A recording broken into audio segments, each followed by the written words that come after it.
রাঙামাটি সবুজ পাহাড়, নীল জল আর মেঘের আলতো ছোঁয়ায় মোড়ানো এক অনন্য শহর।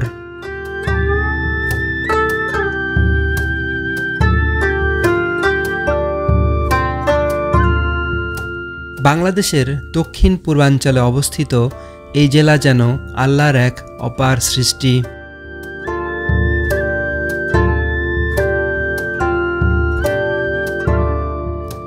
কাপ্তাই লেকের বুকে ছোট্ট একটি নৌকা নিয়ে ভেসে বেড়ানো এ যেন এক স্বপ্নের মতো।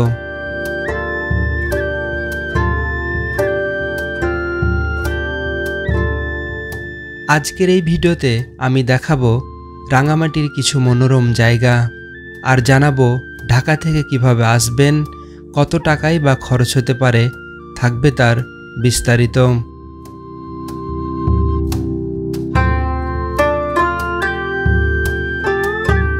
ভিডিওটি পুরোপুরি দেখার অনুরোধ রইল।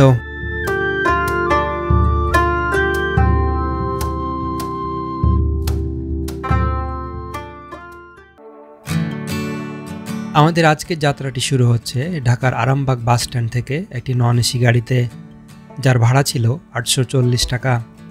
আপনি চাইলে এসি গাড়িতে করেও যেতে পারবেন, সেক্ষেত্রে ভাড়া পড়বে 1800 টাকার মতো। ঢাকা থেকে রাঙামাটির দূরত্ব প্রায় 306 কিলোমিটার এবং সেখানে যেতে সময় লাগবে প্রায় 8 থেকে 9 ঘন্টার মতো।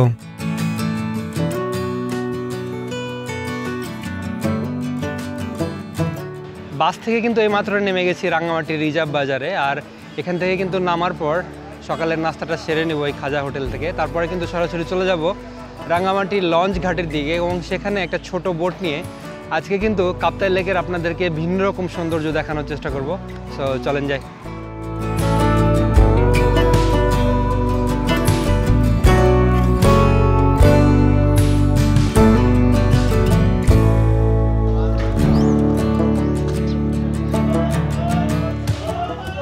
অবশেষে কিন্তু আমরা এই রাঙামাটি টলার ঘাট থেকে একটা ছোট বোট নিয়ে নিয়েছি, আর আমরা যেহেতু মাত্র 2 জন, সো আমাদের এত বড় বোট প্রয়োজন নাই, যার কারণে আমরা একটা ছোট বোট নিয়েছি, আর যার ভাড়া পড়বে 3000 টাকা, আমাদেরকে সারাদিন ঘোরাবে। তবে এই বোটে আপনারা কিন্তু প্রায় 10 থেকে 12 জন যেতে পারবেন এই 3000 টাকাতে।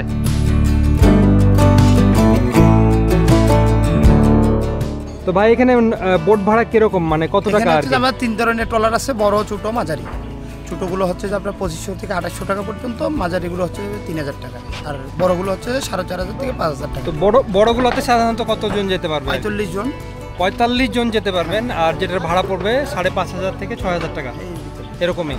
আর যদি আপনারা 10 থেকে 12 জন হন তাহলে কিন্তু আপনারা ওই 2500 থেকে 3000-এর ভিতরে পেয়ে যাবেন। এখানে বার্গেটিং করবেন এসে, যতটুকু আপনারা কমাতে পারবেন।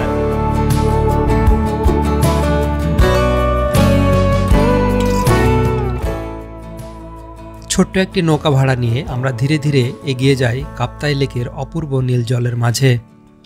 চারিদিকে সবুজ পাহাড় আর শান্ত প্রকৃতির সৌন্দর্য, যা মুহূর্তেই মন ছুঁয়ে যায়।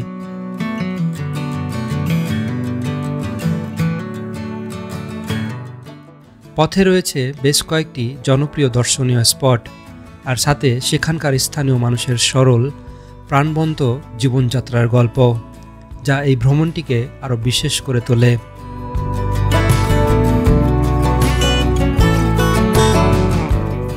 1960 সালে কর্ণফুলী নদীর ওপর কাপ্তাই ড্যাম নির্মাণের ফলে এই বিশাল লেকটি গঠিত হয়।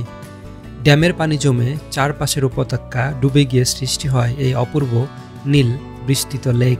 এখন এটি পর্যটন স্পট, মাছ চাষ এবং বিদ্যুৎ উৎপাদনের জন্য অত্যন্ত গুরুত্বপূর্ণ একটি স্থান।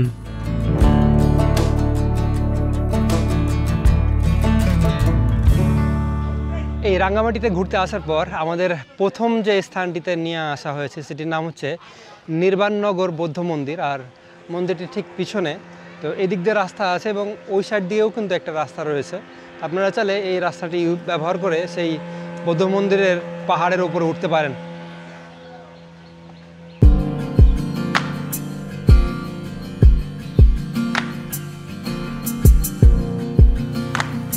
আর এই মন্দিরে ওঠার জন্য এখানে দেখতে পাচ্ছেন সামনে সিঁড়ি রয়েছে, যেটি আপনাদেরকে একটু কষ্ট করে উপরে উঠে তারপরে কিন্তু পাহাড়ের উপরে যেতে হবে। এবং উপরে উঠলেই দেখতে পাচ্ছেন সেই মন্দিরটি। আমি এখন নির্বাণনগর বৌদ্ধ মন্দিরের ঠিক পাশেই দাঁড়িয়ে রয়েছি। তো এই পাহাড়ে যদি আপনারা একটু কষ্ট করে উঠতে পারেন তাহলে কিন্তু এখান থেকে আশেপাশের যে সৌন্দর্যটা খুব ভালোভাবে উপভোগ করতে পারবেন। আর এই পাহাড় থেকে কিন্তু আপনারা খুব সুন্দর সুন্দর ছবি উঠাতে পারবেন।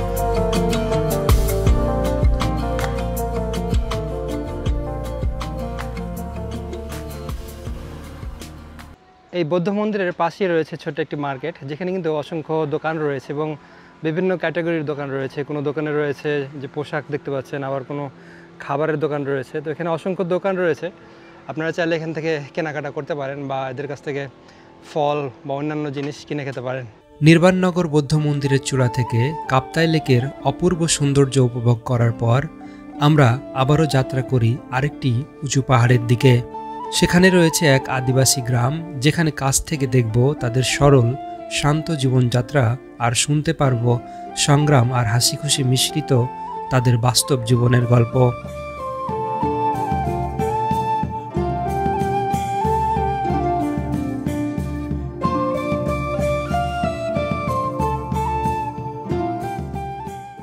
আদিবাসী গ্রামে চলে আসছি, আর এখানে এসেই কিন্তু এখানকার সৌন্দর্য আপনাদের সামনে তুলে ধরবো। তো আমি এখন বর্তমানে এই পাহাড়ি আদিবাসী গ্রামে আছি, যেখানে 17টি পরিবার বসবাস করছেন দীর্ঘদিন যাবৎ। তো এখানে আমার পিছনে দেখতে পাচ্ছেন এই যে চাদরগুলো, এই চাদরগুলো তাদের হাতের বানানো। তো এই চাদরগুলোর বেশ কিছু দোকান রয়েছে এখানে, আপনারা কিন্তু এখানে কেনাকাটা করতে পারবেন। আর এখানে ব্যাগ রয়েছে বা অন্যান্য জিনিসপত্র রয়েছে।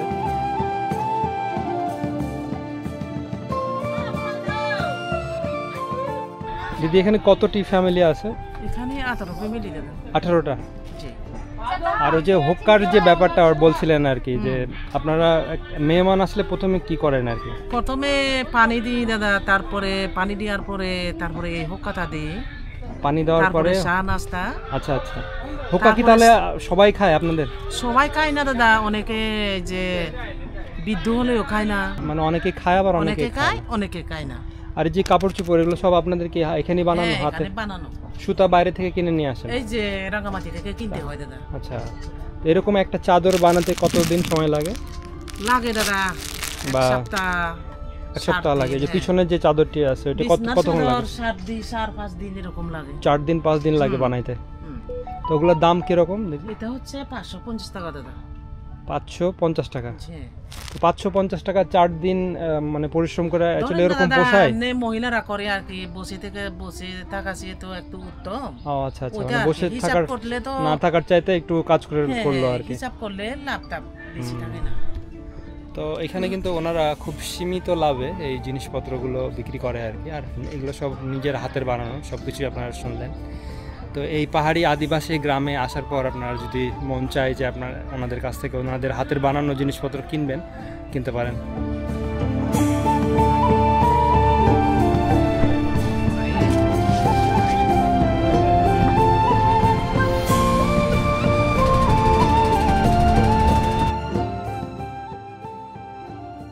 পাহাড়িদের জীবনধারা ও তাদের কর্মব্যস্ত দিনের দৃশ্যগুলো দেখে আমরা আবারও রওনা হলাম রাঙামাটির সবচেয়ে মনোমুগ্ধকর একটি স্থানের পথে, যেখানে দুই পাহাড়ের মাঝখান দিয়ে শান্ত জলের উপর ভেসে যেতে যেতে কানে আসে ঝর্ণার মায়াবী শব্দ। আমার কাছে এই স্থানটি রাঙামাটি ভ্রমণের সবচেয়ে সুন্দর ও শান্তিময় অভিজ্ঞতা মনে হয়েছে।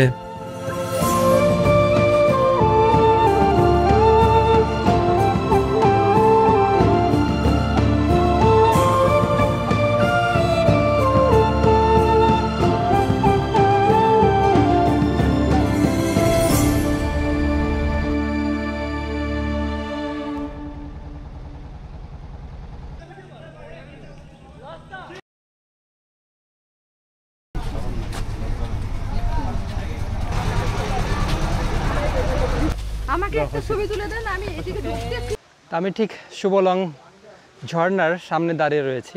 আর এই শুভলং ঝর্ণা দেখতে গেলে আপনাকে 20 টাকা দিয়ে টিকিট কাটতে হবে, তারপরে কিন্তু আপনি প্রবেশ করতে পারবেন। আর আমার পিছনে দেখতে পাচ্ছেন এই শুভলং ঝর্ণাতে পানি তেমন একটা বেশি নেই, সবচাইতে পানি বেশি থাকে আগস্টে, সেপ্টেম্বরে, অক্টোবর পর্যন্ত। তো যদি আপনারা এর পরের বছর সেপ্টেম্বর বা আগস্টে আসেন তাহলে কিন্তু এখানে ভরপুর পানি দেখতে পারবেন।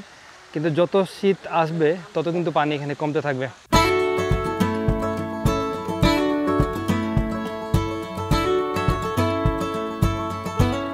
এই স্থানে এসে মন ভরে যায় চারপাশের অপরূপ সৌন্দর্যে। মনে হয় এখানেই থেকে যায় বেশ কয়েকটি দিন।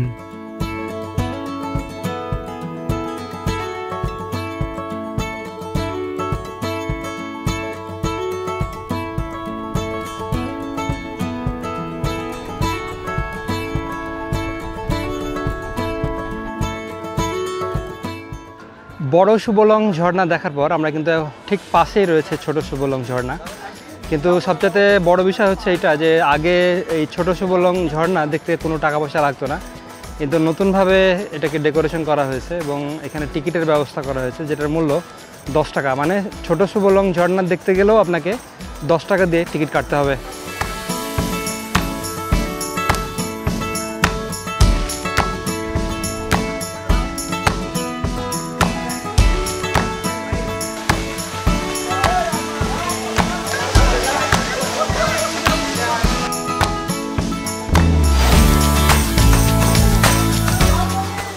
তো এই হচ্ছে ছোট সুবলং ঝর্ণার অবস্থা। এখানে প্রচুর পরিমাণে দর্শনার্থী দেখা যাচ্ছে, তারা কিন্তু এসে এখানে গোসল করছেন। আর পাশেই এই কাপ্তাই লেক। আগে কিন্তু এটা ওপেন ছিল এবং এখানে নৌকাগুলো ঢুকতো, আর নৌকা এখানে রেখে সবাই ইজিলি সুবলং ঝর্ণাতে চলে আসতে পারতো।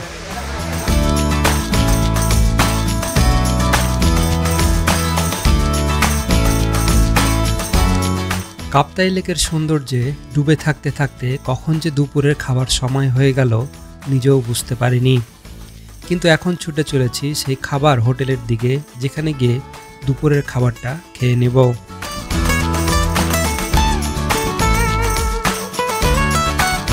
এই কাপ্তাই লেকে ঘুরতে আসার পর আপনি যখন প্রথমে বোটে উঠবেন এবং বোট থেকে প্রথমেই কিন্তু আপনাকে রেস্টুরেন্টে নিয়ে যাওয়া হবে। কারণ হচ্ছে আপনি যে দুপুরে খাবেন, এই দুপুরের খাবার যদি আগে থেকে অর্ডার না দেন তাহলে কিন্তু খেতে পারবেন না, বা অনেক সময় খাবার থাকে না।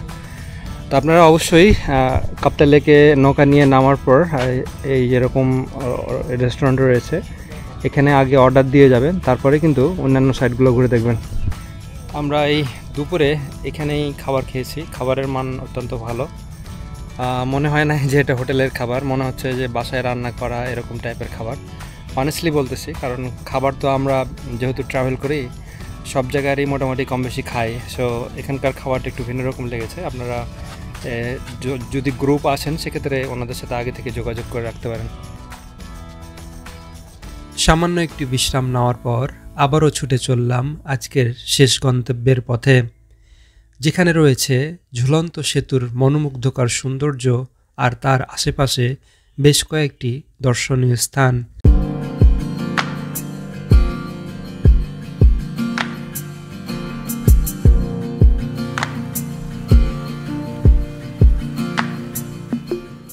আমি এখন কাপ্তাই লেকের সেই ঝুলন্ত ব্রিজের পাশেই দাঁড়িয়ে রয়েছি, আর এখানে কিন্তু অসংখ্য বোট রয়েছে। আপনারা যদি চান যে এই ঝুলন্ত ব্রিজের এখানে আসার পর বোট ভাড়া করবেন ঘন্টা হিসাবে, সেক্ষেত্রেও করতে পারবেন।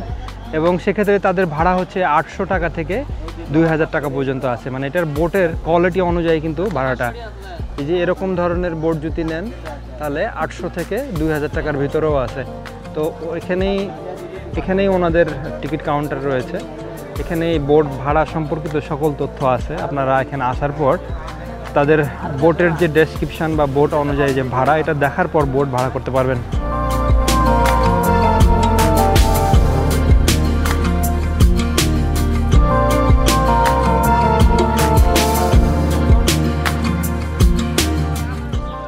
এই ঝুলন্ত ব্রিজের পাশে বেশ কিছু আনারসের দোকান রয়েছে। আপনারা এখানে আসলে অবশ্যই আনারস খেয়ে যাবেন, তবে আগের তুলনায় প্রাইস একটু বেশি। আর সামনে বার্মিজ কিছু দোকান রয়েছে, মূলত সেদিকে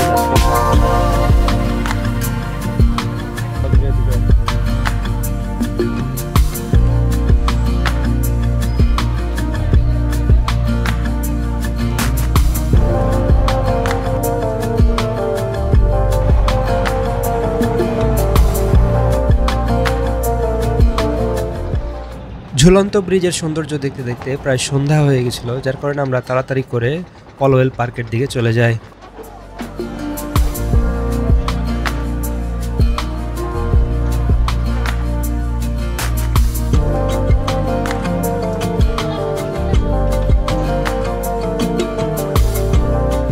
রাঙামাটিতে রাত্রি যাপন করতে হলে বেশ কিছু হোটেল পেয়ে যাবেন, যেগুলোর ভাড়া সাধারণত 1500 থেকে 3000-এর ভিতরে হয়ে থাকে।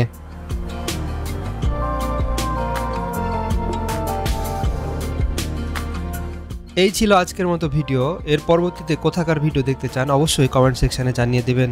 সবাই ভালো থাকবেন, সুস্থ থাকবেন। আল্লাহ হাফেজ।